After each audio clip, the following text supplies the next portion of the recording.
Hi அஸ்ஸலாமு அலைக்கும். Welcome to Dulha channel. இன்றைக்கி நான் ரெசிபி பார்க்க போகிறேன்னா மசாலா கடலைப்பருப்பு தாங்க. அதுக்கு முன்னாடி என் சேனலை சப்ஸ்கிரைப் பண்ணாதவங்க சப்ஸ்கிரைப் பண்ணிக்கோங்க. நான் இப்போ ஒரு க்ளீன் பவுல் எடுத்திருக்கேன். அதில் ஒரு கப் வறுத்த வேர்க்கடலை சேர்த்துருக்கேன். அதில் ஒரு கப் நம்ம கடலை மாவு சேர்த்துக்கலாம். எந்த கப்பில் எடுத்தீங்களோ அதிலே ஒரு அரை கப் அரிசி மாவு சேர்த்துக்கோங்க. ரெண்டுத்துக்கும் ஏற்ற அளவுக்கு நம்ம உப்பு சேர்த்துக்கலாம்.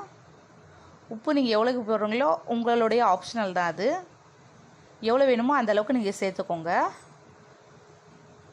ஒரு 1/2 டேபிள் ஸ்பூன் கலர் பவுடர் சேர்த்துக்கோங்க.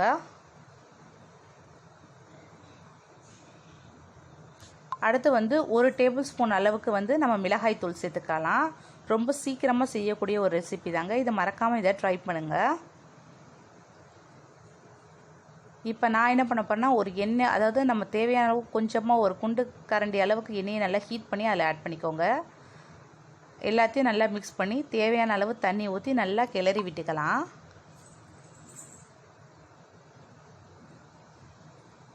நல்லா இந்த மாதிரி கிளறி விட்டுக்கோங்க. மசாலா நல்லா ஒட்டுற அளவுக்கு இன்னும் கொஞ்சம் நம்ம தண்ணி ஊற்றி இன்னும்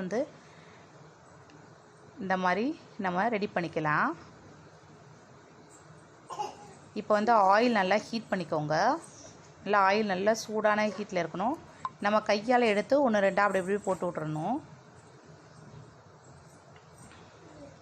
இதே மாதிரி எல்லாத்தையும் நம்ம இப்படி போட்டுடலாம்.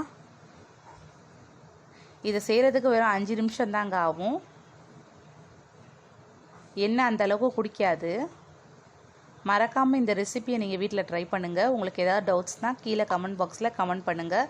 மேலும் உங்களுக்கு இந்த ரெசிபி ரொம்ப பிடிச்சிருந்துச்சுன்னா லைக் பட்டனை ப்ரெஸ் பண்ண மறந்துடாதீங்க. மேலும் உங்கள் ஃப்ரெண்ட்ஸ்களுக்கு ஷேர் செய்யுங்க.